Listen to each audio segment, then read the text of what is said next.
सोनम वांगचुक जी, जिनको देखकर प्रेरणा ली film industry ने, और एक फिल्म बनी थ्री इडियट, और उस फिल्म में भारत में अरबों रुपया का व्यापार किया। ऐसे व्यक्ति जब पर्यावरण को लेकर अपनी चिंता जाहिर करते हैं तो वो फिल्म देखने वाले लोग इस बात से प्रेरित क्यों नहीं होते कि वही सोनम जी हैं जिनको प्रेरित होकर फिल्म बनी, और फिल्म को आपने देख के करोड़ों रुपया फिल्म प्रोड्यूसर को और उसके बनाने वालों को दिए।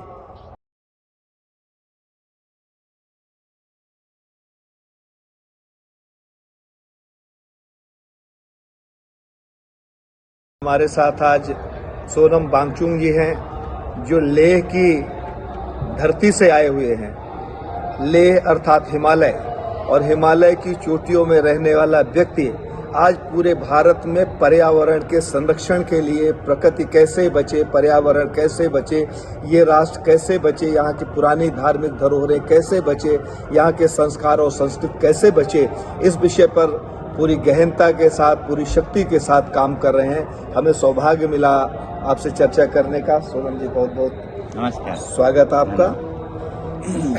आप जो ये पर्यावरण के ऊपर काम कर रहे हैं पूरे राष्ट्र में, तो ये विषय क्या है और इसकी आवश्यकता क्या पड़ी है? आवश्यकता तो लद्दाख से शुरू हुई। जो लद्दाख का हिमालय का उच्च हिमालय का भाग है, वो बहुत ही संवेदनशील प्राकृतिक दृष्टि से कहें तो यही है जहाँ हिम का आलय है। यही है जो सारे ग्लेशियर्स जो हमारी सारी नदियों को, आलय से आसे घर। जी जी जी जी, तो जो इसे कहा जाता है कि उत्तरी और दक्षिणी ध्रुव के बाद सबसे बड़ा ध्रुव, यानी कि कभी कहते हैं तीसरा ध्रुव है, जहाँ पर ताज़ा पानी है, एक तरह का संग्रह है जिससे हमारी नदियाँ चलती हैं, वो चाहे गंगा जमुना हो या सिंधु हो या फिर ब्रह्मपुत्र हो। 200 करोड़ लोग इस पर निर्भर हैं। तो इसे बचाने के लिए जब लद्दाख एक यूटी घोषित हुई, तो उसके बाद वो जो संरक्षण थे इन जगहों की, वो सब हट गए, और फिर वहाँ पर स्थानीय लोकतंत्र भी नहीं है कि लोग जहाँ जो रहते हैं वहाँ वो उसे संरक्षित करें। तो ऐसे में डर ये है कि ये कंपनियाँ, कॉरपोरेट्स वहाँ पर अपना खुला खेल खेलेंगे, और इस तरह से वहाँ की ये जो हिमालय है, जो ग्लेशियर्स हैं, वो जल्द पिघल जाएंगे, और पिघल जाएंगे तो हमारा तो क्षति हो गई, पूरे उत्तर भारत के लिए पानी की बहुत कमी होगी। तो इसलिए हमने ये सोचा कि इन्हें संरक्षित करने में एक आवाज़ बननी चाहिए जनता की, लद्दाख की, और उसके बाद फिर लद्दाख के बाद जुड़ते गए हिमाचल से, उधर हरियाणा से, पंजाब से, पूरे देश से आज लद्दाख के इस दर्द को सुना। और ऐसा ही हमारे शंकराचार्य जी ने भी लद्दाख के दर्द को सुनकर उन्होंने भी लद्दाख के लिए आशीर्वचन कहे। तो इसका धन्यवाद करने मैं सभी देश के भागों में जा रहा हूँ कि आप लोगों ने जो लद्दाख के दर्द सुना, वो पूरे भारत की दर्द है। जी, हमें भी सौभाग्य मिला शंकराचार्य जी भगवान के साथ जाने का लद्दाख में। जी जी, और उससे बड़ा सौभाग्य ये मिला कि वहाँ की पवित्र नदी सिंधु के तट पर हम लोग गए और वहाँ पूजा अर्चना की। तो हमने देखा कि सिंधु की जो निर्मल धारा वहाँ बहती है, मतलब उसमें अगर हमें लगता है कि सुई भी गिर जाए तो हम उसे देख सकते हैं, उस ट्रांसपेरेंसी को। उसके बाद आगे बढ़कर वो नदी भी दूषित होती जाती है।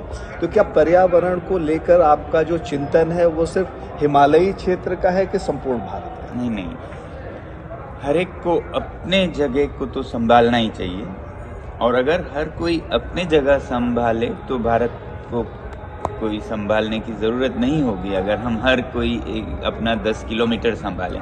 मगर उसके बाद हर एक को अपना संभालने की चेतना जगाने के लिए मैं अलग अलग जगहों पे चाहता हूँ, संभालूं अपना, मगर औरों को ये चेतना जगाऊं कि वो संभालें। जी जी, आपका अभियान ये है कि हमारा हिमालय बचे, क्योंकि हिमालय से नदियों का उद्गम है, और नदियों का उद्गम अर्थात जीवन का उद्गम।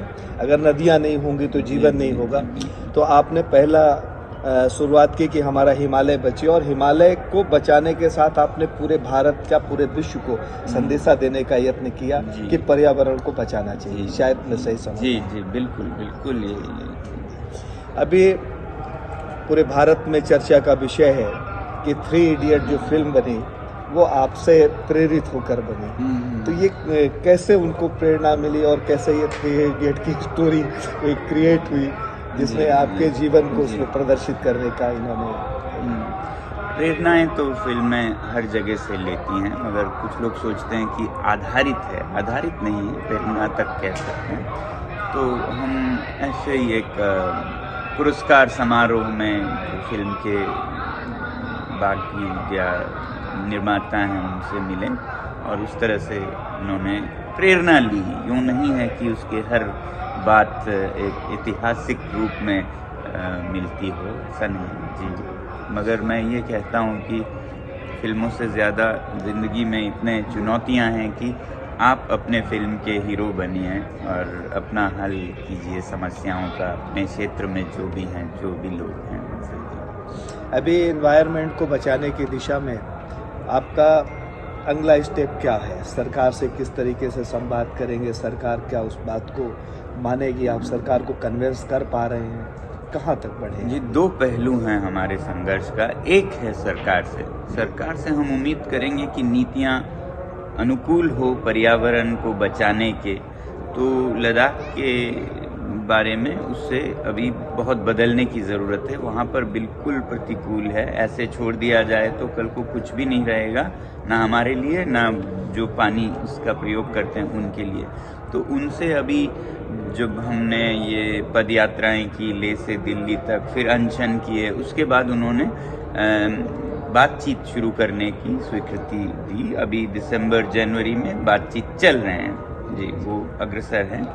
मगर उससे भी ज़्यादा, सरकार से भी ज़्यादा हमारा नागरिकों से दूसरा पहलू, क्योंकि सरकार यदि अच्छा भी करे और नागरिक बेहोश हों तो पर्यावरण का तो हालत बिगड़ेगा, और अगर सरकार अच्छा न करे तो नागरिक सचेत हों तो सरकार मजबूर होगी सही करने पे, या सरकारें बदल जाती हैं फिर अगर नागरिक सचेत हो तो ये दोनों पंख बराबर चलने की ज़रूरत है कि नागरिक समझें कि इससे वो कैसे अपने पैरों पे कुल्हाड़ी मार रहे हैं। जब वो बिजली मांगते हैं और बिजली दो तो सरकार आके हिमालय में बांध बनाकर वहाँ की पर्यावरण को तहस नहस करती है। तो ये उन लोगों के लिए कर रहे हैं ना, नागरिकों के लिए। अगर नागरिक अपनी ज़रूरत को आधा कर दें तो आधे ही बांध बने या आधे छोटे बने।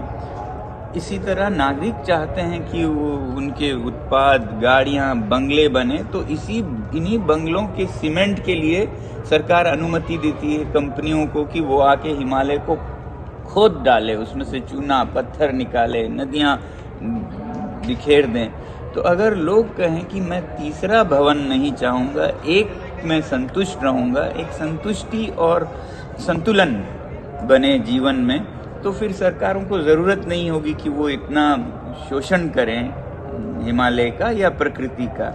और उस पे अगर सिर्फ अपना आवश्यकताएं कम करके खामोश न बैठें, आवश्यकताएं कम करके औरों से मिल के सरकार को कहें कि अब ये सब बंद कीजिए, अब साफ हवा की ज़रूरत है। भवनों से ज़्यादा जूते चप्पलों और बिजली से ज़्यादा हमारे बच्चों के लिए साफ हवा सांस की ज़रूरत है, सांस की ज़रूरत है, साफ पानी की ज़रूरत है। उस पे हम जोर लगाएंगे। अगर नागरिक कहें तो सरकार कैसे न करे? सरकार तो वही करेगी जो नागरिक मांगेंगे, अगर उन्हें शासन में रहना है। तो ये तो मैं नागरिकों की कमी या अचेतना मानूंगा कि सरकारें ये कर रहे हैं क्योंकि वो सोच रहे हैं कि जनता इसी से खुश होगी। तो जनता अपनी खुशी बदले तो सरकार अपने रवैये बदले। क्या इस तरीके की कोई बात सरकार तक पहुंची है अभी तक कि सरकार ने जिसे गंभीरता से लिया हो पर्यावरण के विषय को? जिस तरीके से आपने कहा कि अगर जनता के बीच में अवेयरनेस आती है और जनता को लगता है कि ये हमारा दायित्व है, ये हमें करना चाहिए, तो ऐसी कोई बात गवर्नमेंट तक गई है? गवर्नमेंट का कोई पहलू आपके जी पास? अभी यहाँ पूरे भारत के स्तर पे तो मैं नहीं कह पाऊँगा, हालांकि कई कदम उठाए हैं, मगर लद्दाख के संदर्भ में जब लद्दाख में पर्यावरण पर लोगों में इतनी चेतना बढ़ी तो प्रधानमंत्री जी ने खुद से घोषणा की कि लद्दाख को हम कार्बन न्यूट्रल क्षेत्र घोषित करेंगे। तो ये मेरे ख्याल से उन्होंने वहाँ के लोगों की पर्यावरण मुखी भावनाओं को सम्मान करते हुए खुद से ही ये कहा कि हम लद्दाख में कार्बन न्यूट्रल नीतियों पर चलेंगे। तो इस तरह से जब लोग साथ हों तो सरकारों के लिए बहुत आसान होता है प्रकृति मैत्रीपूर्ण नीतियां लेने में। और अगर ऐसा नहीं हो तो आपको याद होगा प्रधानमंत्री जी ने एक बार ये भी घोषणा की थी कि वो सिंगल यूज प्लास्टिक को बंद कर रहे हैं, मगर 3 महीने बाद उनको वापस लेना पड़ा। मुझे ये समझ आया कि वो इसलिए हुआ कि लोगों की चेतना उतनी बड़ी नहीं थी, तो उन्होंने उतना उनका समर्थन या स्वागत नहीं किया। और दूसरी तरफ जो कंपनियां ऐसे प्लास्टिक बनाती हैं उनका तो घाटा हो रहा है, तो वो हावी हो गए, उनका दबाव वो हावी हो गए। अगर जनता भारी पड़ते तो वो बंद रखते। अब वो जनता चुप थी, कंपनियां बोल पड़े, और तो ऐसे में उन्होंने वापस ले लिया। तो इसलिए जनता बहुत जरूरी है। अभी इस तरीके की कई घटनाएं हुई। सरकार अगर निर्णय कर ले तो सरकार के निर्णय के बाहर जनता नहीं जाती। इस भारत में अचानक नोटबंदी हुई, जनता से नहीं पूछा गया और उसे जनता ने स्वीकार किया क्योंकि गवर्नमेंट का निर्णय था। भारत के अनेक राज्यों में गुटखे जो खाते हैं तंबाकू के साथ, उसके ऊपर गवर्नमेंट ने पहले बैन लगाया और बैन लगाने के बाद 3 दिन बाद उसका एक नया समाधान कर दिया गया कि तंबाकू की पुड़िया अलग और जो उसका मसाला होता है अलग, तो उसे अपने से मिला के आप खा लो। तो है तो वही। इससे एक बात बड़ी स्पष्ट होती है कि सरकार जो है इस तरीके के बिजनेसमैनों के दबाव में जल्दी आ जाती है, बल्कि जनता के दबाव को वो स्वीकार नहीं। मगर ये भी याद दिलाऊं कि कई सरकारें केवल प्याज की कीमत पर गिर गई, तो जनता जब सच का अपना बल आगे लाए तो प्याज जैसे चीज की कीमत पे ही सरकारें गिरती हैं। तो हवा और पानी प्याज से तो ज्यादा जरूरी है, तो सरकारें गिर पड़ेंगी अगर हम पानी को प्याज का दर्जा दें। वहाँ पर बिल्कुल आपने सही कहा, लेकिन वहाँ पर एक राजनीतिक दल ने इस मुद्दे को इतना जबरदस्त तरीके से परोसा। अगर पर्यावरण के विषय में सत्ता से बात मनवानी है तो हमें लगता है कि दूसरी जो राजनीतिक पार्टियां हैं वो लोग अगर इस विषय पर साथ खड़ी होंगी तो उसी तरीके से प्याज की तरह भी ये मैटर भी बड़ा प्रबल होगा। और सही कहा आपने, प्याज के बिना काम चल सकता है। भारत में करोड़ों लोग ऐसे हैं जो लहसुन प्याज नहीं खाते और सात्विकी कहलाते हैं, लेकिन पानी तो हर व्यक्ति पीता है, जो साधा खो चाहे सिद्ध हो, हवा सबको चाहिए। तो हमें लगता है कि इससे बड़ा कोई दूसरा विषय हो नहीं सकता और इस विषय में सरकार की गंभीरता उतनी समझ में नहीं आती। हमें लगता है कि भारत की जनता को आपका संदेशा है कि भारत की जनता अपने हित में जागे। जब ये जनता की आवाज़ बन जाएगी तो सरकार इस बात पे मजबूर हो जाएगी और मजबूरी में लिया गया जो निर्णय होगा वो राष्ट्रहित है। जी, लोकतंत्र की सुंदरता यही है कि जब लोग एकजुट होकर बोलें और अपनी मंशा जाहिर करें तो सरकारों की कोई वो नहीं है, सरकार तो लोगों की बनी है। आप जनता को कोई संदेशा देना चाहते हैं? आज आप प्रयाग के धर्म संसद के भीतर बैठे हुए हैं। हम लोग ये जो धर्म संसद चल रही थी उससे पूरे भारत के विद्वानों का आगमन हो रहा है, एक एक विषय पर यहाँ चिंतन हो रहा है। हम लोग धर्म को बचाने, राष्ट्र को बचाने, संस्कृति को बचाने, संस्कार को बचाने का मंथन कर रहे हैं। वहाँ से आप कोई ऐसा संदेशा देना चाहेंगे भारत की जनता को कि पर्यावरण को किस तरीके से बचाया जाए? एक ऐसा संदेशा जो जनता के लिए सीधा है। जी, मैं तो यही कहूँगा कि आप अपने प्राथमिकताओं को फिर से आंकें कि आपके लिए जूते, चप्पल, ये जो सामान से हम अपने घरों को भर देते हैं, म्यूज़ियम बनाते हैं, वो ज़रूरी है या हवा और पानी ज़रूरी है? इसी में आपको सारा उत्तर मिलेगा। अगर आपके बच्चों को हवा पानी की आवश्यकता होने वाली है तो ऐसी दुनिया बनाइए जहाँ ये पानी साफ रहे और पानी पीने लायक रहे। इससे ज़्यादा मैं नहीं कह पाऊँगा। सोनम वांगचुक जी, जिनको देखकर प्रेरणा ली फिल्म इंडस्ट्री ने, और एक फिल्म बनी 3 इडियट, और उस फिल्म में भारत में अरबों रुपया का व्यापार किया। ऐसे व्यक्ति जब पर्यावरण को लेकर अपनी चिंता जाहिर करते हैं तो वो फिल्म देखने वाले लोग इस बात से प्रेरित क्यों नहीं होते कि वही सोनम जी हैं जिनको प्रेरित होकर फिल्म बनी, और फिल्म को आपने देख के करोड़ों रुपया फिल्म प्रोड्यूसर को और उसके बनाने वालों को दिए।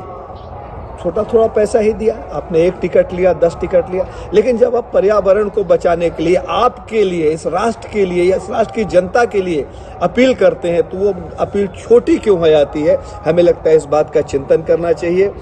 सोनम जी का जो प्रयास है, हमारी ये मुलाकात जो है यादगार मुलाकात है। मुझे लगता है कि इनके प्रयासों का सम्मान हम सबको करना चाहिए। पर्यावरण बचेगा, पानी बचेगा, हवा बचेगा तो जीवन बचेगा, और जीवन बचेगा तभी इस वैभव का प्रदर्शन कर पाएंगे, अन्यथा ये वैभव काम में नहीं आएगा। आज कैंसर जैसी बीमारियां बढ़ रही हैं, वायुमंडल दूषित हो रहा है, हवा पानी के कारण हजारों बीमारियां हमारे शरीर में अपना घर बना चुकी हैं। इसलिए हमें लगता है कि सोनम जी का यह संदेशा आप सबके हित में हो। जय हिंद, जय भारत। सोनम जी आपका बहुत बहुत